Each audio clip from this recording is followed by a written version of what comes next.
At 11, the methods of immigration arrests coming under question after a man was allegedly mauled by a dog as he was being detained. You know, seeing a young man with his character to be treated like that, it's not right. Plus, how Oregon educators are responding to the immigration crackdown and the effect it is having on students. It really is distracting them from just being better focused and just being able to come to school to learn. Plus, pack your parasol. Milwaukee is celebrating the holidays with a unique parade.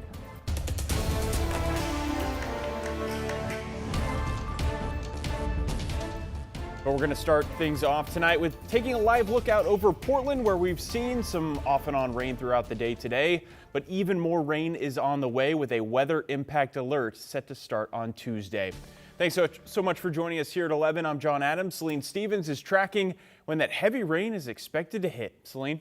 John, that rain we saw today was pretty much non-existent compared to what we're going to see Monday through Wednesday. We're looking at seeing very heavy rainfall, but we're not there yet. Right now we have a great shot at our Pioneer from our sky cam on our Pioneer Park building. Very nice out there. 52 degrees. Winds coming out of the south at 9 miles per hour. We've been mostly dry over the last few hours. We had some shower activity early this morning, but since then Portland has stayed relatively dry throughout the day. And I mean, even so, we saw less than 1/10 of an inch of rain throughout this Saturday, which is good news again, given we're going to see a lot more rain as we get into our next new week.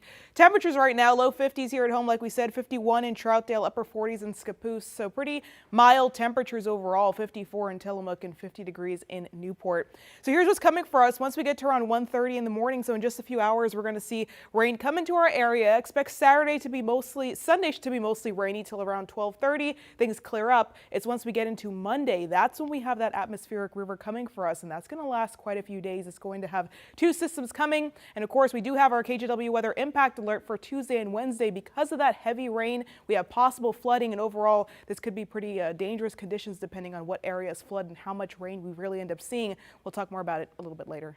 Definitely a couple days to pay attention, that's for sure. All right, Celine, thank you. I was in tears. You know, he's screaming for help, and his wife, you know, people begging for help. Like, what is wrong? Why is y'all doing this to him? We're hearing from the neighbor of a Vancouver man who witnesses say was attacked by a DHS dog. It since grabbed the attention of a U.S. senator. We have video of the moments after the attack. RJ Coulter has that story. A neighbor we spoke with says Wilmer Toledo Martinez was targeted by federal agents right here in front of his apartment last month. Agents then released a dog on him, leaving him with gashes all over his body before taking him to the ICE facility in Tacoma. He's not doing anything. Video captured last month shows Wilmer Toledo Martinez on the ground, a dog being held back by DHS agents. Before the video started, his attorney says Toledo Martinez was attacked by the dog. Photos show the extent of his injuries, gashes on his arms and side. The video being taken by his wife, a U.S. citizen and mother to their 3 young children. We caught up with neighbor John Williams Sr., who watched the incident happen. His wife screaming, the kids in the car screaming. I'm glad his 7-year-old daughter wasn't here. The 2- and 3-year-old was here. And we were trying to ask what's going on, and they're telling her to get back, or we're going to sick the dog on you. Toledo Martinez himself is undocumented after being brought to the U.S. when he was 15. According to his attorney, a federal agent lured Toledo Martinez out of his home under false pretenses, posing as a construction worker who claimed to have hit Wilmer's car and needed him to step outside to verify. And he backed in his car, because this is my garage, and the truck just pulled up right here and scraped the front right here. Williams says Toledo Martinez is loved in the community and a real asset. It's just sad, you know, and like I said, this young man worked, he take care of his family, he's very great in the community. He tried to help any and everybody. He says he was in disbelief at what he was seeing. I never saw nothing like this in my life, close up with no one, you know, and it hurts. It really hurts, man, especially happening to a young man like that, man. You know, a good, honest young man. Democratic Senator from Washington, Patty Murray, is calling for Toledo Martinez's immediate release from the Tacoma facility. She writes, quote, "This should shock the conscience of every one of us. I do not want to live in an America where federal agents can sick attack dogs on peaceful residents with impunity and face no consequences." Jake Holter, KGW News. And we've reached out to DHS for more information and have not yet heard back. In an update today, ICE pushed back against a claim that their officers ran over a person as they were detaining him. A warning, we have cell phone video of what unfolded and it may be difficult to watch. Thursday afternoon on 4th Plain near Z Street in Vancouver, witnesses captured two silver SUVs with what appear to be masked federal agents between them. Carmen Peniagua says the agents were detaining her brother-in-law, Jose. While he was still on the ground, you can see the SUV on the right start to drive away and hit a bump. Then you hear screams. They're hurting him. Like when we heard his scream, that broke all of us, and I'm pretty sure that even the people that are not his family felt bad. Seconds later, officers pick him up and put him in the back of their vehicle. His family was told he was taken to the medical unit in the detention center.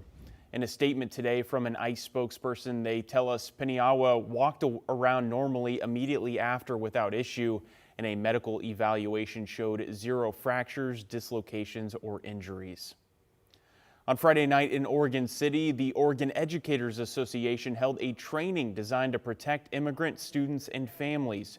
OEA says participants were able to learn skills and tools for preventing, responding to, and supporting communities impacted by potential ICE activity near school campuses and other locations. Region 1 Vice President Stephen Seigel says he believes students in certain communities have become afraid to come to school due to ICE activity. It's been pretty scary. We see our attendance rates going down. Kids are coming to school afraid. Sometimes they're afraid to get on the bus. The Department of Homeland Security says ICE does not raid or target schools. KGW is your source for the latest news surrounding immigration enforcement activities in our area, plus the local response. You can catch up on all of our previous coverage on our website, kgw.com. You can also stream us anytime on KGW+.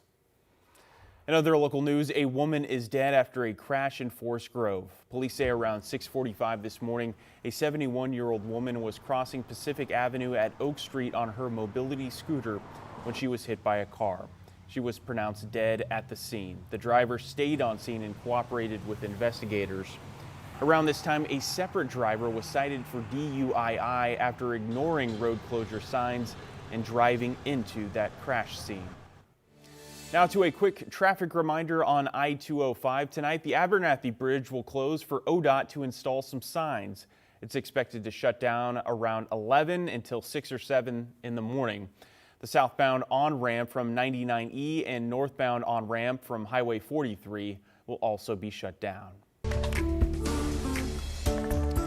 Check this out. More and more of Oregon is lighting up for the holiday season. That includes Milwaukee. Today, the city held its annual umbrella parade. People were invited to decorate an umbrella and walk from the South Downtown Plaza to City Hall. Organizers handed out prizes for the most creative and most festive and most Milwaukee umbrellas. The event is bringing new visitors and others back for their second or third time. It gets bigger and better and more awesome, and we got Freem, the brewery, here now. We got B-Side Records. We got the best bookstore in Oregon right there, Spoken Word, and just a bunch of great people. At the end of the parade at City Hall, the festivities culminated in a tree lighting with festive treats, hot cocoa, and cider. Well, this weekend, Portland's Convention Center is the perfect place to find a unique holiday gift while buying local. My People's Market is in full swing. Organizers say this event was created to support businesses owned by people of color in the Portland metro area. This year, the market features more than 150, offering a wide variety of goods. We welcome our guests with lemonades made with hibiscus. And also, we drink it at festivities like weddings, baptism. It's like our traditional drink. Like our business is a little more established, but there's a lot of smaller businesses here that really need people to get their eye on them. And so My People's Market really helps them do that. The market reopens at the Convention Center at 11 tomorrow morning and runs through 5.